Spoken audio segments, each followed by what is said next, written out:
ipinakita ng Ukraine ang isang bagong sandata na nagdudulot ng matinding pinsala sa mga linya ng harapan ng Russia simula nang tamaan ang silangang Donbas.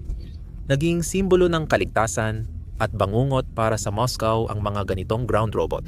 Sa unang tingin, parang toolbox lang ito. Pero ang pagiging simple nito ang dahilan kung bakit hindi ito mapipigilan. Alamin natin paano ito ginawa ng Ukraine, ano ang kakayahan nito, at bakit binabago nito ang balanse ng kapangyarihan sa labanan. Para maintindihan ang halaga ng makinang ito, isipin muna ang larangan ng labanan na naging dahilan ng pag-imbento nito. Simula 2000 at 24 patuloy na umaatake ang Rusya para makabawi ng lakas. Ang presyon ay nakapokus sa silangang lungsod gaya ng Donetsk, Kupiansk at Avdiivka. Ang mga lugar na ito ay dating nawasak at muling itinayo. Ngunit ngayon ay trintsera na, hindi na kalsada. Ngayon, ang mga parehong lugar na iyon ay muling sinasalakay. Linggo-linggo, patuloy na nagpapadala ang Rusya ng mas maraming sundalo, mas maraming makina, at mas malalakas na armas sa labanan. Umaasang ang tuloy-tuloy na presyon ay tuluyang makakabutas sa depensa ng Ukraine. Ang estratehiya ng Kremlin ay malupit at direkta. Una, binobomba nila ng artilleriya, tapos sunod-sunod na sundalo ang sumusugod. Kapag bigo inuulit lang nila ito ay digmaan ng pag-ubos, mabagal, nakakapagod, at sinusubok kung sino ang unang mauubusan ng lakas, bala o moral. Hindi kayang tapatan ng Ukraine ang ganitong digmaan. Mas maliit ang hukbo, kulang sa bala, at mahalaga ang bawat sundalo. Kumpara sa meat units ng Rusya, naging mahirap ang lohistika dahil mabagal at delikado ang paghahatid ng supply. Unti-unting umuusad ang mga convoy sa lantad na lugar. Laging binabantayan ng drone at satellite na handang umatake. Matagal ang palitan ng tropa kaya tumataas ang panganib. Pati pagdala ng supply, delikado kahit ilang segundo lang. Ang mga medikong tumutulong sa sugatan ay nahaharap din sa panganib tulad ng pagkalantad, pagmamanman, at pag-atake. Sa madaling salita, pinaparusahan ng labanan ang kahit anong mabagal, lantad, o madaling hulaan. Para na ulit itong Wild West. Walang awa at walang patawad. Dahil dito, nag-adapt ang Ukraine. Imbes na sumabay sa Rusya, nag-isip ito ng ibang paraan. Bawat hamon ay palaisipan. Paano magdala ng supply ng di kita at paano umatake na di na ilalantad ang tao mo? Paano ka uubra kung tanaw ng kalaban lahat mula sa itaas? Hindi ito dahil sa dami ng tangke o tropa, kundi sa pagkamalikhain. Diyan nagsimula ang revolusyon ng drone sa Ukraine. Mula sa simpleng hobby drone, naging isang buong ekosistema ng mga makinarya sa digmaan.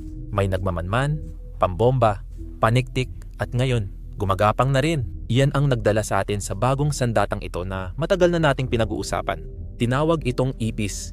Ito ang pinakabagong disenyo ng Ukraine sa bagong henerasyon ng digmaan na ito. Hindi tulad ng maraming magagarang sky drone na meron sila. Isa itong matibay na ground robot na dinisenyo para makaligtas sa mga lupain at panganib na hindi dapat hinaharap ng tao.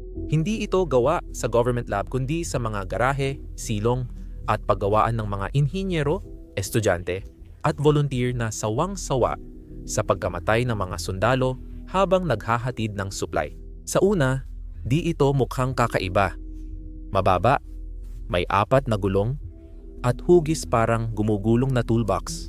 Sa kabila ng simpleng itsura, isa ito sa pinakamatalinong gamit ng Ukraine sa digmaan. Opisyal, tinatawag itong Unmanned Ground Vehicle o Unmanned Ground Vehicle. Sa larangan ng labanan, tinawag ito ng mga sundalo na IPIS dahil mahirap patayin gaya ng insekto. Tamaan, sunugin, ibaon sa putik, gagapang pa rin ito paabante. Tamang-tama para mabuhay sa mahirap na lupain. Iba-iba ang modelo ng IPIS. Bawat isa may sariling espesyalisasyon. Sa pangkalahatan, bawat unit ay nakakabuhat ng hanggang 200 kilo ng bala, pagkain, tubig o medikal na supply. Kumilos ito sa 20 kilometro kada oras sapat para magdala ng pangunahing pangangailangan at maitago sa mga trintsera, guho o hukay ng bala. Nananatiling nakatago ang operator. Kinokontrol ito ng malayuan na parang video game habang ang kamera sa harap ay nagpapadala ng live na video. Karaniwang kasama ito ng aerial drone para makita ang buong labanan. Iba-iba ang itsura ng bawat unit dahil gawa ito sa iba't ibang materyales. Ang iba ay may baluti mula sa lumang bakal o pinto ng kotse. Samantalang ang ilan ay plastic lang para magaan at tahimik. Lumang motor, bakal na plato, na-recover na baterya, at iba pang gamit. Iisa lang ang layunin nila. Panatilihing buhay ang mga sundalong Ukranyano sa pagkuha ng pinakamapanganib na gawain. Ang IPIS ay modular. Isang gabi, naghahatid ng pagkain at gamot. Sa iba, nagliligtas ng sugat-ugatang sundalo. Walang kapantay ang kakaibang kakayahan nito. Palitan lang ang cargo module at magiging tagadala ito ng bala. Diretso sa unahan ng labanan. Maaring lagyan ng mga inhinyero ng kamera, sensor, komunikasyon, o magaan na sandata. Sa madaling salita, umaangkop ito sa kahit anong kailangan ng misyon. At higit pa dyan, kung masira man ito, mura at madali lang palitan. Kung mabuhay pa ito, aayusin mo lang at ibabalik ulit sa labas. Mahalaga ang kakayahang magbago sa digmaan kung saan bawat yaman at maliit na kalamangan ay kayang baguhin ang laban. At kung pag-uusapan ang kalamangan mula sa mga ordinaryong mamamayan, mabilis na naipasok ng Ukraine ang ilang ground robot sa opisyal na paggamit sa frontline sa pamamagitan ng Brave One at ng Defense Ministry. Bumibili sila ng maramihan at diretso sa frontline kung saan nagiging banta. 4 ang namumukod tangi, ang Tarhan 2 KK o iyong IPIS, ang pangunahing magaan na nagkakahalaga ng $3,000 bawat isa. Mayroon itong abot na 20 kilometro at mabilis na pagpapalit ng setup na kayang gawing mula scout hanggang hauler sa loob lang ng ilang minuto. Ang mas malaking kamag-anak na Tarhan ay kayang magbuhat ng 200 kilo na pumapalit sa mano-manong pagbubuhat. Narito ang Tanchuk o tangke, isang makinang may track para sa magaspang na daan at mabigat na karga. Burvy, ang storm ang tumutugon sa pinakamabigat na gawain tulad ng pagdadala ng malalaking karga at paghatak ng sugatan kahit may putukan. Kinikilala ng mga ulat mula sa Ukraine at kagawaran ng tanggulan ang epekto ng mga robot na ito. Ayon sa tala ng General Staff, 30% ang ibinaba ng casualty sa mga unit na tinulungan ng robotic system. Nakakamangha iyon. Kung tatanungin mo ako, hindi tulad ng tradisyonal na kagamitang militar na inaabot ng taon at milyon-milyong piso para gawin. Ang IPIS ay mula ideya hanggang sa labanan ay ilang linggo lang. Nagbabahagi ng plano online ang mga designer, binibigyan agad ng feedback ng sundalo at inaayos ng mga engineer. Hindi lang ito makina, isa itong buhay na sandata. Sa digmaang nagpaparusa sa mabagal at matigas, ang bilis ang pinakamalaking kalamangan ng Ukraine. Hindi agad pinapadala ang mga robot na ito. Karaniwang 3 o 4 na tao ang nag-ooperate sa kanila mula sa mga basement o tagong lugar gamit ang controllers. Parang controller talaga ng video game. Isang tao ang nagbabantay sa camera feed ng robot. Isa pa ang sumusubaybay sa drone na lumilipad sa itaas. At ang panggat ay nakikinig sa mga usapan sa radyo ng kalaban. Koordinadong trabaho ito, kahit may matinding pressure. Kaya epektibo ang makina. Himayin natin ito. Ang mga aerial drone ang nagsisilbing mata ng robot mula sa itaas.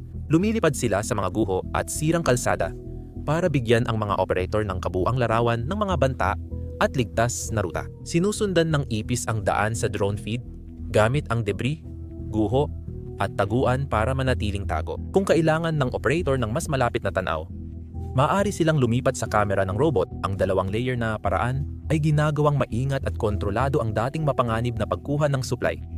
Mahalaga ang timing. Kadalasan, 30 minuto lang ang bawat misyon para ligtas ang robot sa surveillance at artilyeriya ng mga Ruso. Karaniwang gumagalaw ang mga operator sa gabi o madaling araw kung kailan mahina ang thermal imaging at natatabingan ng anino. Maingat nilang pinaplano ang ruta. Iniiwasan ang bukas na kalsada kung saan pwedeng makita ng patrol o drone ng kalaban. Ang mga makina mismo ay practical at matibay. Ang ilan ay nilagyan ng kamo na trapal para magtago sa paligid, habang ang iba naman ay pinalakas gamit ang mga napulot na bakal para makaligtas sa malapitang pambobomba.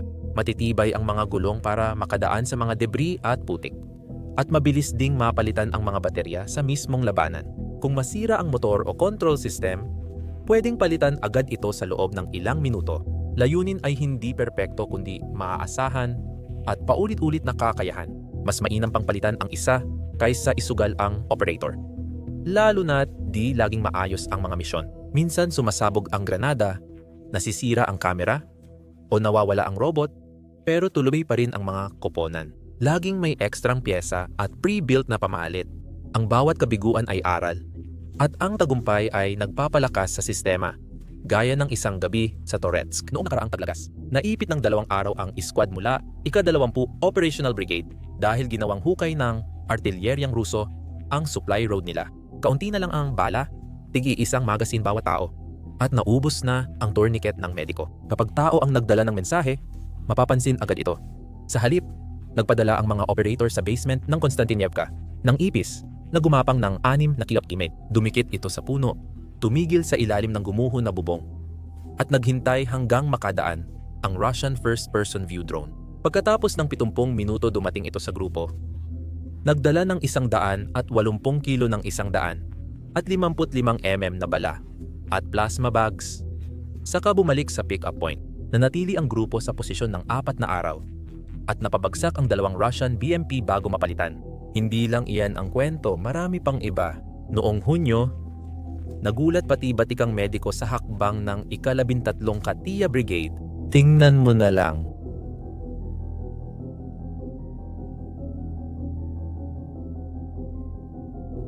Isa sa kanila, tinamaan ng shrapnel sa binti sa gabi, malapit sa Bakhmut.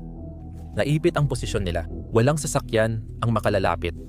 At kung bubuhatin siya palabas, papasok sila sa lugar na binabantayan ng drone. Kaya lumapit ang grupo kay Tarhan 2K ang kanilang maaasahang ipis. Inilagay ang sundalo sa patag na kargamento, mahigpit na tinali, at pinadala ang robot sa 12 kilometrong paggapang. Nadaanan nito ang mga butas ng bala, gumuhong trintsera, at minahan na inakalang sarado ng mga Ruso. Ang operator ay 2 kilometro ang layo sa silong. Ginagabayan gamit ang live feed, habang ang drone sa itaas ay nagbabantay sa mga banta. Huminto ang ipis sa ilalim ng nasunog na truck nang dumaan ang Russian first-person view, tapos nagpatuloy ito. Makalipas ang 70 minuto narating nito ang pick-up point. Kinuha ng mga medic ang sugatang lalaki, nilagyan ng tourniquet, at dinala siya sa isang field hospital. Napanatili niya ang binti, ang robot, ilang gas-gas, basag na gulong. Balik agad sa aksyon matapos 2 araw. Hindi tsamba ang takbong iyon. Ngayon, gamit na ni Katia ang ground robot sa bawat mahirap na misyon. Kinokopya na ng evac at ibang unit ang paraan nila.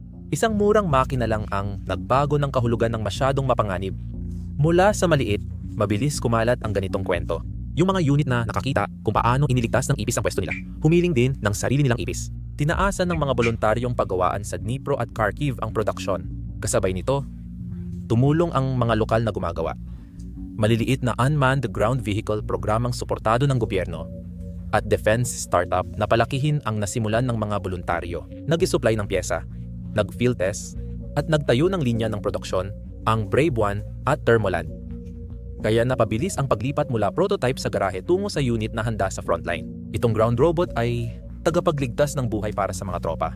Ang nagpapalakas talaga sa ipis ay hindi lang kung ano ang kaya nitong sirain, kundi kung ano ang kinakatawan nito. Binabago nito ang pangunahing matematika ng digmaan.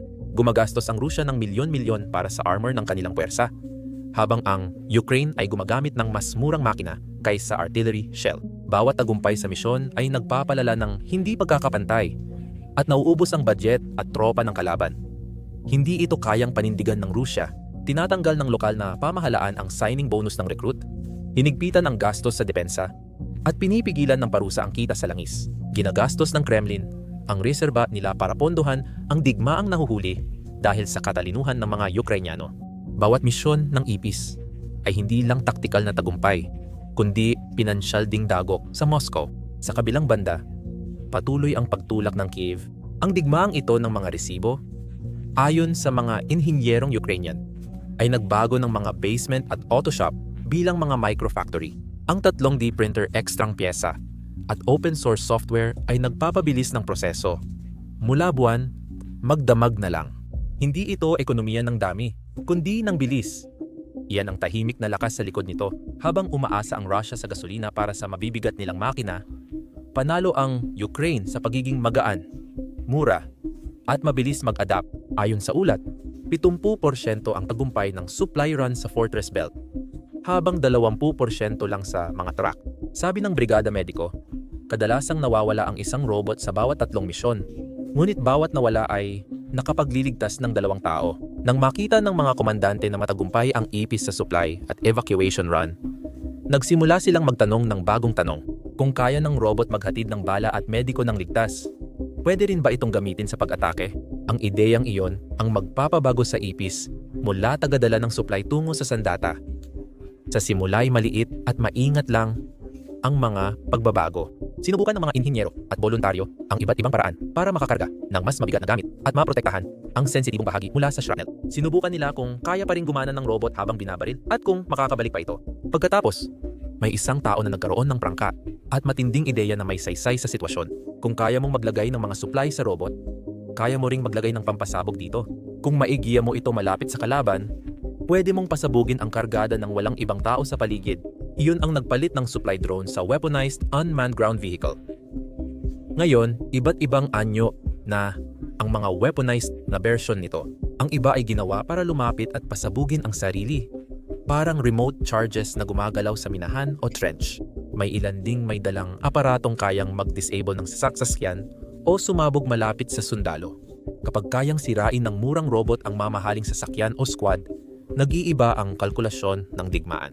Ang isang makina na nagkakahalaga ng $2,000 ay kayang tapusin ang isang sasakyan na nagkakahalaga ng 4 na milyon. Tanggalin ang posisyong mas mababa ang panganib at pagpaplano kaysa sa pag-atake ng tao.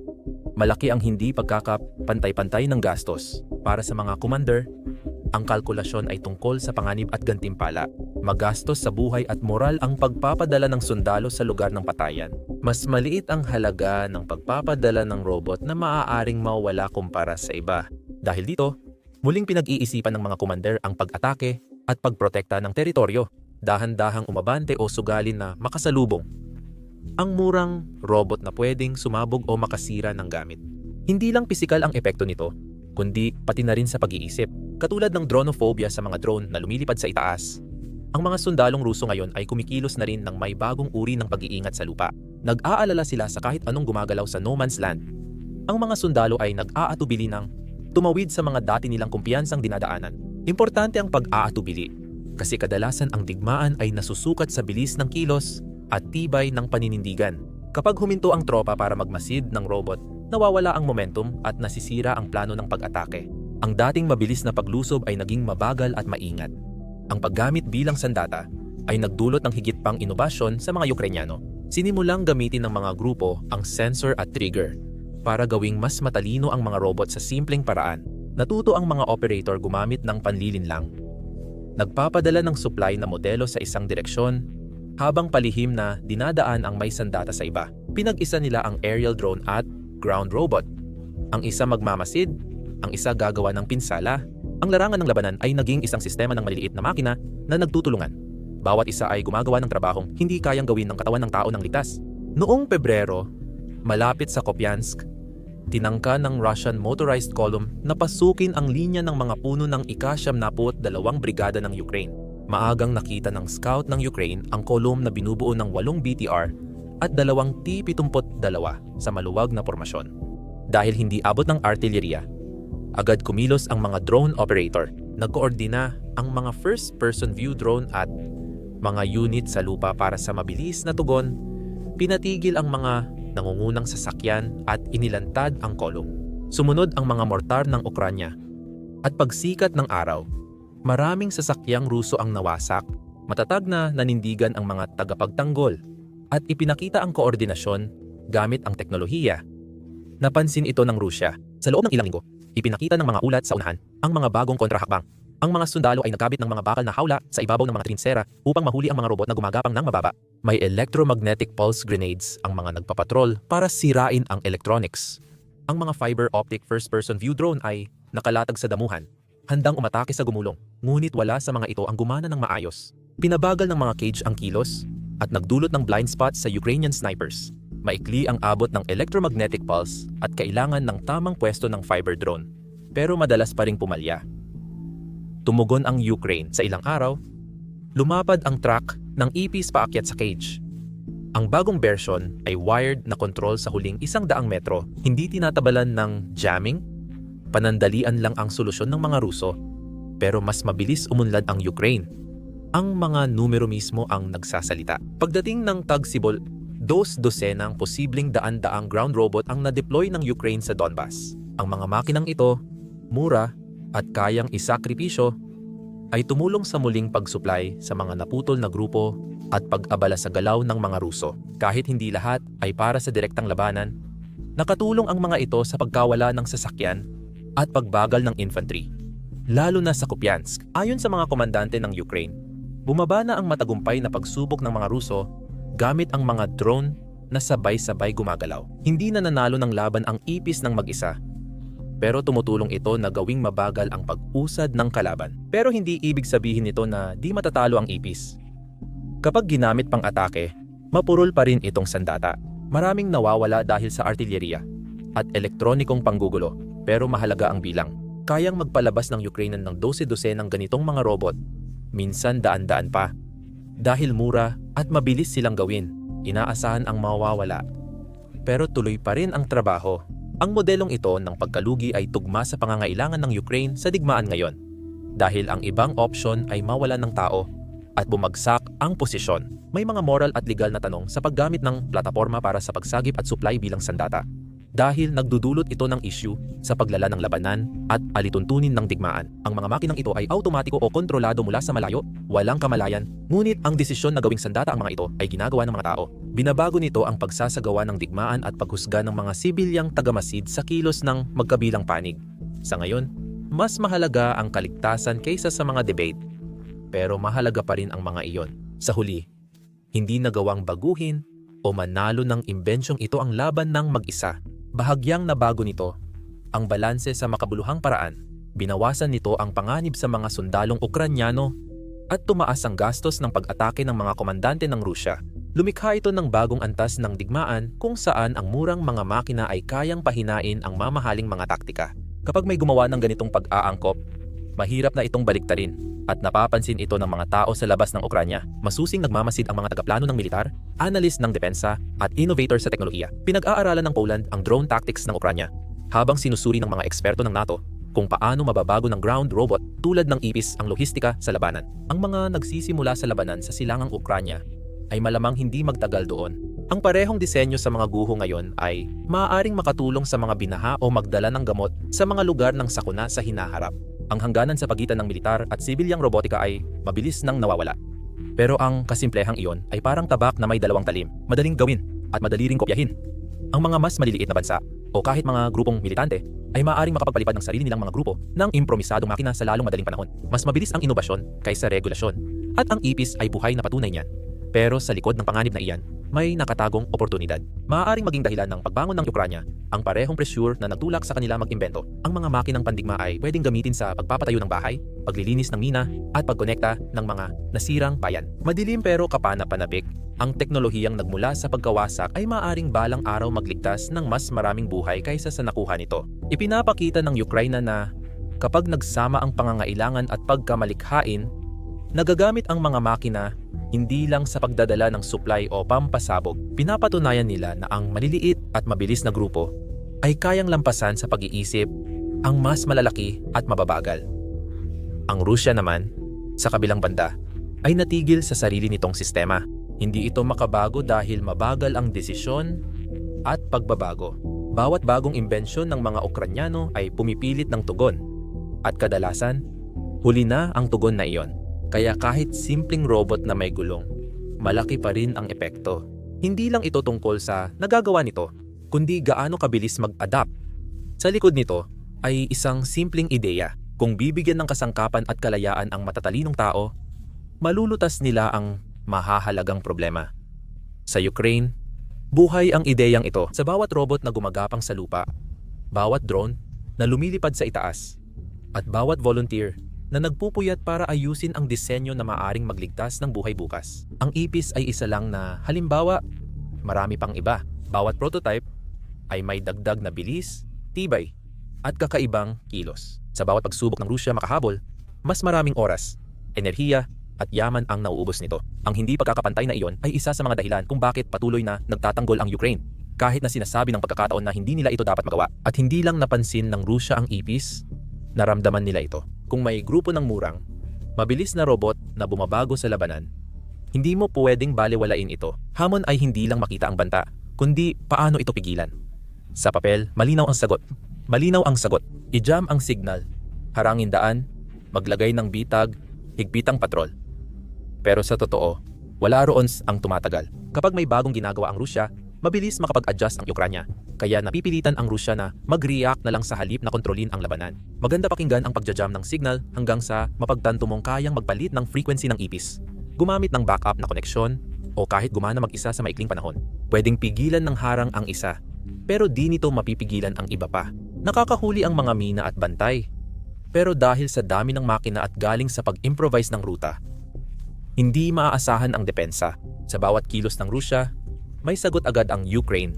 Matalino at tuloy-tuloy. Ang pagpigil sa ipis ay nagdadala rin ng Rusya sa alanganing sitwasyon dahil bawat kontrahakbang ay ubos oras, pera at tao. Imbes na palakasin ang posisyon, napipilitang habulin ng mga unit ang mga makinang mas mura pa sa bala. Kaya ng ilan sa Ukraine na magpalugi pero hindi kayang tuloy-tuloy. Tuloy-tuloy na habulin ng Rusya ang hindi pagkakapantay na iyon ay hindi lang basta lumalabas sa isang iglap, kundi unti-unting naiipon sa paglipas ng panahon. Nagiging parang dahan-dahang pagdurugo. Siyempre, gaya ng napag-usapan na natin, hindi naman hindi kayang mapinsala ang ipis. Marami pa rin ang nasisira dahil sa mga pampasabog ng artilyerya o kaya'y malas lang talaga. Pero kasama na talaga yan sa estratehiya. Inikot ng Ukraine ang sistema nila sa pagkapagod ng kalaban. Mabilis buuin at dinisenyo ang mga makinang ito para sumugal. Kaya hindi na kailangan malagay sa panganib ang tao.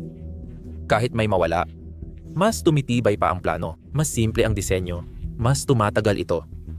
Yan ang tunay na pagbabago. Lahat ng robot na pumapasok may mahalagang ambag. Supply, impormasyon, pampasabog. Hindi mahalaga alin.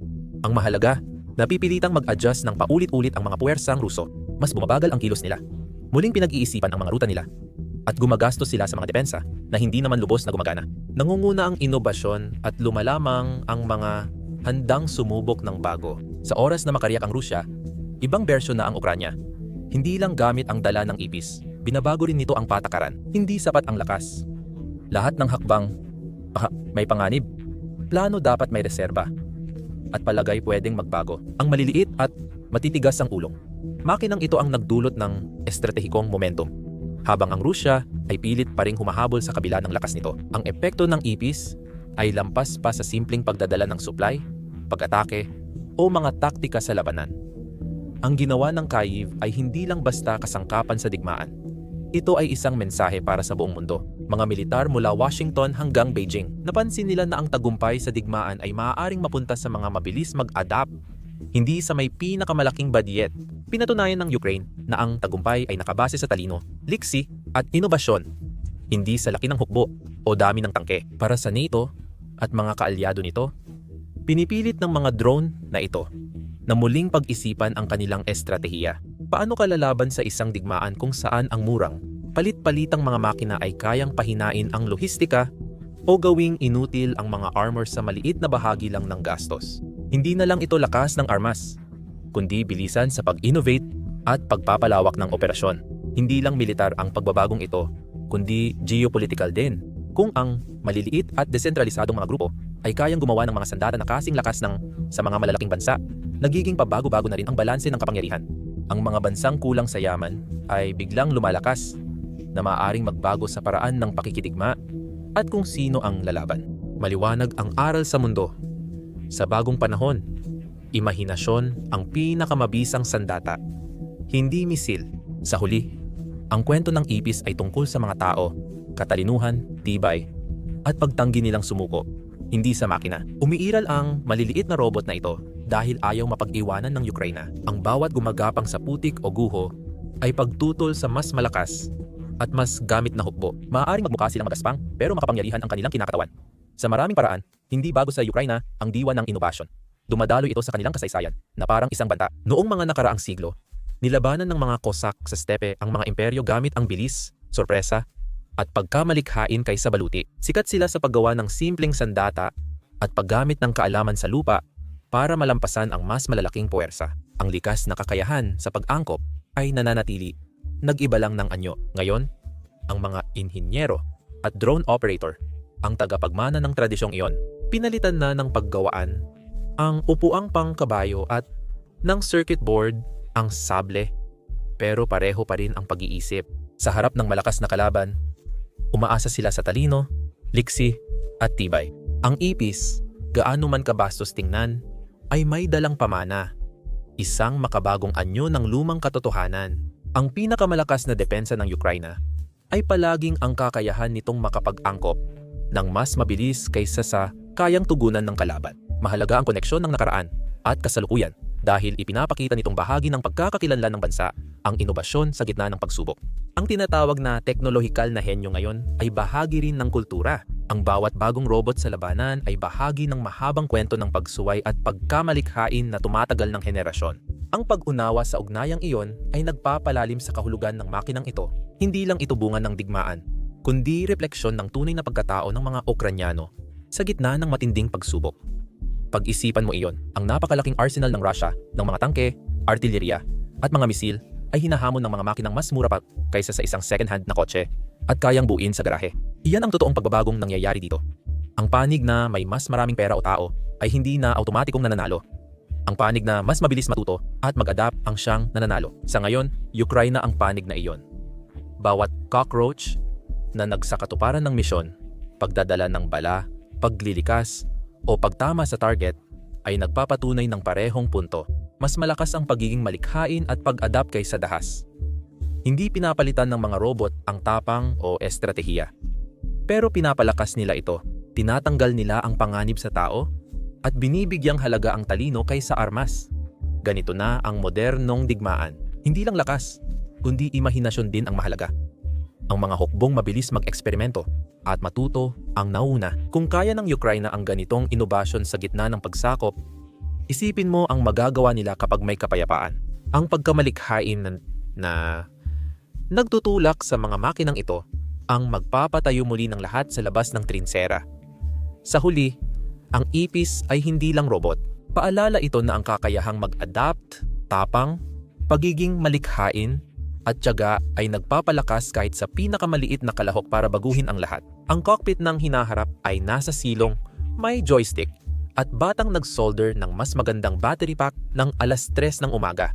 Salamat sa panonood.